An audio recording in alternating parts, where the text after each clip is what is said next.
Et bonjour, frères et sœurs, et bienvenue dans le chapitre 8 de l'Ecclésiaste.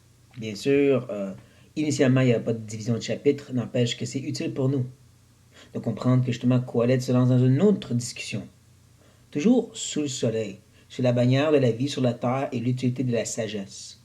Nous avons une grande section devant nous, du verset 1 au verset 9. Nous savons que ça va ensemble, même s'il y a une sous-division, deux sections. Il va parler comment la sagesse peut être utile avec le gouvernement, comment agir auprès d'eux, et ensuite les saisons, les différents réalités qui se passent. Des fois ça va bien, des fois ça va mal. Mais on sait que tous ces deux vont ensemble parce qu'à la fin, au verset 9, il va parler justement comment la sagesse aide pour les saisons et pour ceux qui oppressent. Donc on peut voir que ça va ensemble, c'est un tout.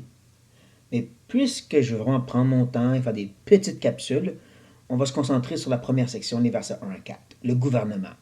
Je sais que c'est un sujet chaud, surtout de nos jours, avec COVID, avec qu'est-ce que les gouvernements font, surtout ici au Canada, où des églises sont empêchées de se réunir en grand nombre et ainsi de suite. Mais j'aimerais qu'on se concentre juste sur le texte. Je ne vais pas donner trop d'applications parce que je crois que c'est vraiment un sujet de conscience. Que le texte enseigne quelque chose, que la Bible enseigne quelque chose, mais qu'il y a beaucoup sur c'est entre toi et Dieu maintenant. Et c'est dangereux d'imposer d'une façon ou d'une autre. Et c'est pour ça que je ne vais pas faire ça. Je vais juste dire, regardons ce que le texte dit. Et on va même comparer ce que Coëlette dit avec les paroles de Paul dans Romains 13 et voir à quel point il y a vraiment une ressemblance et qu'il y a un point principal qui revient et qu'on veut rester focusé sur ça. Pour comprendre ce que Dieu a dit et non ce que Dieu n'a pas dit et essayer d'agir en considération ceci. En considérant ceci. Maintenant, ceci dit, on va commencer avec le verset 1. Qui est comme le sage et qui connaît l'explication des choses? Nous allons comprendre rapidement qu'il est en train de préparer justement le fait qu'on devrait l'écouter. Que c'est lui celui qui est sage et qui a l'explication des choses. Que c'est une de ces questions rhétoriques où est-ce que la réponse est claire? C'est Coëlette.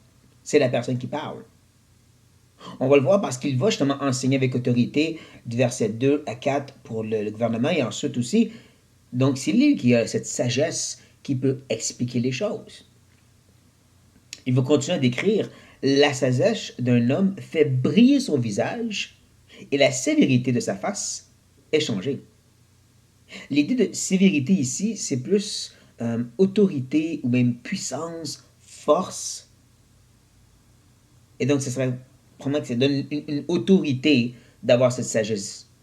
Mais quelle sagesse exactement? Ben, il dit que c'est une sagesse qui fait briller la face de cette personne, le visage. Mais à nombre de fois, ça nous dit que Israël recherche que la face de Dieu brille sur eux. Parce que c'est l'idée de la grâce de Dieu, la bénédiction de Dieu soit sur eux. Et donc, probablement, l'idée, c'est que cette sagesse divine, elle vient être une bénédiction à la personne, et donc elle fait briller la face de celui qui la partage, comme la face de Dieu qui brille sur les gens, qui les bénit. Et c'est ce qui lui donne justement ce pouvoir. C'est comme ça qu'il l'est changé. Maintenant, c'est plus juste un homme qui parle, mais c'est Dieu qui parle. Un peu comme lorsqu'un homme arrive devant la chair avec la Bible. Entre, il prêche ses idées, et donc il n'y a plus l'autorité, le pouvoir. On ne devrait pas l'écouter. Ou il prêche le texte. Il enseigne ce que Dieu a dit. Et là, il y a de l'autorité. S'il dit Dieu a dit ceci, ne faites pas cela, agissez ainsi, commandement, péché, il y a une autorité derrière. Ça vient bénir et ça vient aussi donner un pouvoir à ce qu'il dit. Et Coëlette semble se présenter comme celui qui a cette sagesse et cette puissance pour enseigner. Il va justement s'enligner au verset 2 en disant « Je te dis, observe les ordres du roi, et cela à cause du serment fait à Dieu. » Vraiment, l'expression « je te dis », c'est autoritaire en soi. La façon dont c'est écrit en hébreu, c'est vraiment « voici une vérité que tu devrais reconnaître. Voici même un commandement que je te donne selon cette sagesse et ce pouvoir, ces vérités que j'ai reçues. » Observe les ordres du roi. Bien sûr, il va un petit peu plus s'expliquer, mais quand même cet appel ici de se soumettre au gouvernement. Lui, il ajoute, c'est à cause du serment fait à Dieu. Cette expression, les commentateurs ne sont pas certains. La plupart pointent sur ce serment qui a été fait lorsque David a été établi roi, et ensuite même Salomon. Cette idée que le peuple venait et disait, on veut que tu sois notre roi, et on va se soumettre à toi. Puis on fait la même chose aussi avec Salomon. On le voit, une grosse célébration. On le voit aussi lorsque la loi est donnée au mont Sinaï, où est-ce que Moïse descend avec les tables de la loi, et après le veau d'or, bien sûr. Et là, ils font une alliance avec Dieu. Ils promettent, nous allons faire tout ce que Dieu nous demande. Il y a un serment qui est fait. On va soumettre l'autorité de ce roi divin, comme ils l'ont fait avec le roi David et le roi Salomon. C'est probablement de ça que Kohelet parle. On n'est pas certain, mais c'est probablement associé. Ce serment-là. Un peu comme quelqu'un qui vient de l'étranger, qui veut devenir citoyen canadien. Il va faire un serment. Il va faire une promesse, un engagement qu'il va se soumettre aux règles et aux lois du Canada. C'est peut-être de ça, probablement ceci, qu'Écoile veut dire à cause de cet engagement que tu as fait devant Dieu, que tu es citoyen de ce pays et que tu vas agir selon les lois de ce pays, ben observe les lois, les ordres du roi. Pardonne-moi. Observe les ordres du roi. Et là, il va un petit peu plus élaborer sur ceci avec les deux prochains versets. Il va dire, ne te hâte pas de t'éloigner de lui et ne persiste pas dans une chose mauvaise, car il peut faire tout ce qui lui plaît. On va revenir sur la dernière section, parce que ça va nous enligner au verset 4. Mais là, pour tout de suite, on se concentre sur la première partie. Ne te hâte pas de t'éloigner. L'expression hâte ici a un peu plus l'idée d'être consterné, d'être terrifié. Et même la racine du mot hébraïque, c'est l'idée de trembler à l'intérieur. Dans cette crainte que tu as du roi, tu t'éloignes, tu te sauves, tu pars en courant. Pourquoi? Mais il l'explique un peu. Ne persiste pas dans une mauvaise chose. Tu sais que tu as mal agi. C'est pour ça que tu ne veux pas être devant le roi. Parce que dans le temps, le roi était aussi les juges. Il était aussi celui qui amenait le jugement contre les malfaiteurs. Et donc, c'est pour ça qu'il y a cette crainte devant le roi, parce qu'il sait qu'il a mal agi. Et ne manquez pas, c'est cette idée, vraiment, il fait une chose mauvaise, dans laquelle il veut persister. Et c'est pour ça que Kohelet dit, arrête. C'est pour ça que tu es terrifié, arrête de désobéir à l'ordre du roi, au gouvernement. C'est un bon rappel. Prenez note de cette idée de mauvaise chose. On va revenir tantôt, mais là, on continue. Car il peut faire tout ce qui lui plaît. Et là, il va s'enligner au verset 4 et dire, parce que la parole du roi est puissante. Et qui lui dira, que fais-tu? Voici pourquoi tu dois craindre le roi. Justement, il a le pouvoir de te retrouver ou d'aller te cacher et de t'amener en prison ou même de te faire tuer. Dans son pays, dans son royaume, il a cette puissance. Il peut faire ce qu'il veut et personne ne peut dire, que fais-tu? C'est pourquoi donc tu dois te soumettre et reconnaître que tu ne peux pas continuer dans ces mauvaises actions. Donc nous voyons la deuxième partie, fin du verset 3, début et le verset 4, c'est vraiment cette idée que le roi a autorité absolue. Tu dois avoir cette crainte de ce pouvoir-là.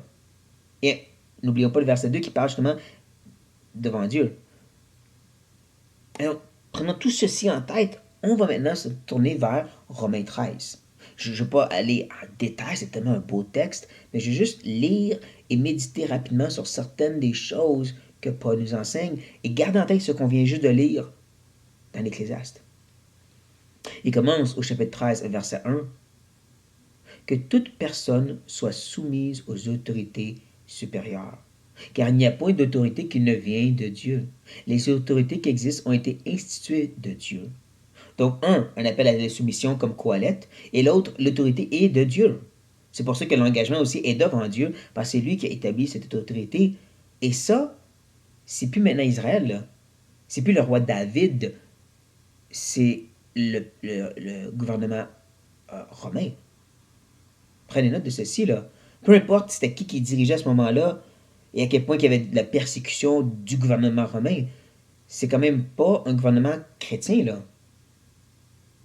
Mais quand même, Paul peut dire, l'autorité les a reçue de Dieu. Il a été institué et établi par Dieu, ce gouvernement. Et il n'y a pas de gouvernement même. Même les dictatures qui n'est pas de Dieu. C'est difficile à entendre.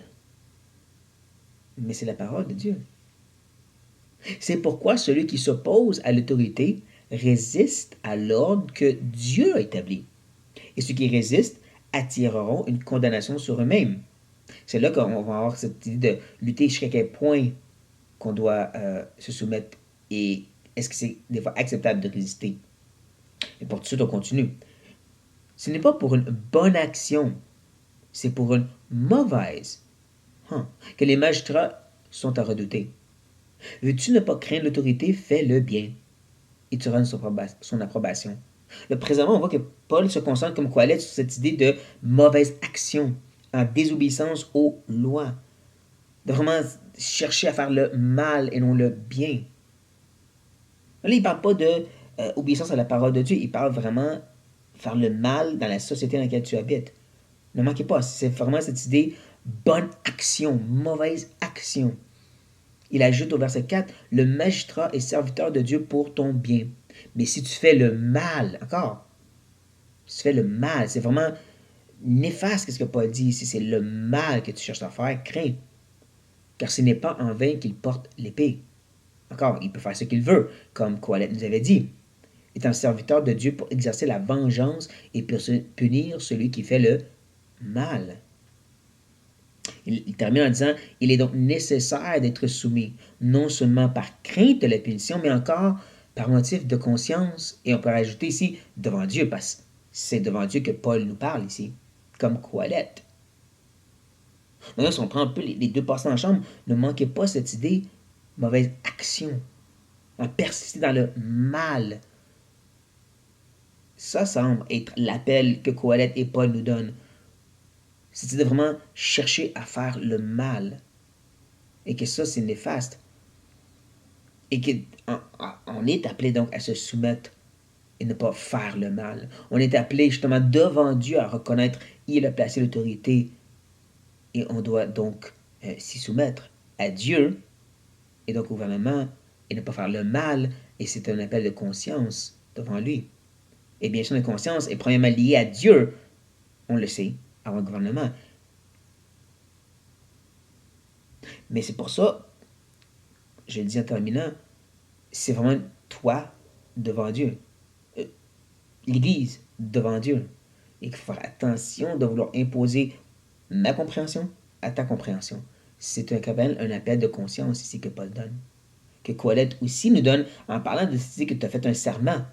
Toi devant Dieu. Et donc, toi devant Dieu, tu es responsable de reconnaître, de ne pas faire le mal.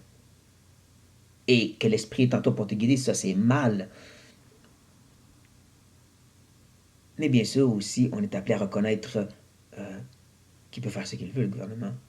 Hein, qu'il y a cette puissance, cette épée de vengeance, et qu'il y a aussi cet appel donc à la crainte. Voici ce que Colette nous dit. Voici, en lien avec le reste de la parole, ce que Dieu nous dit.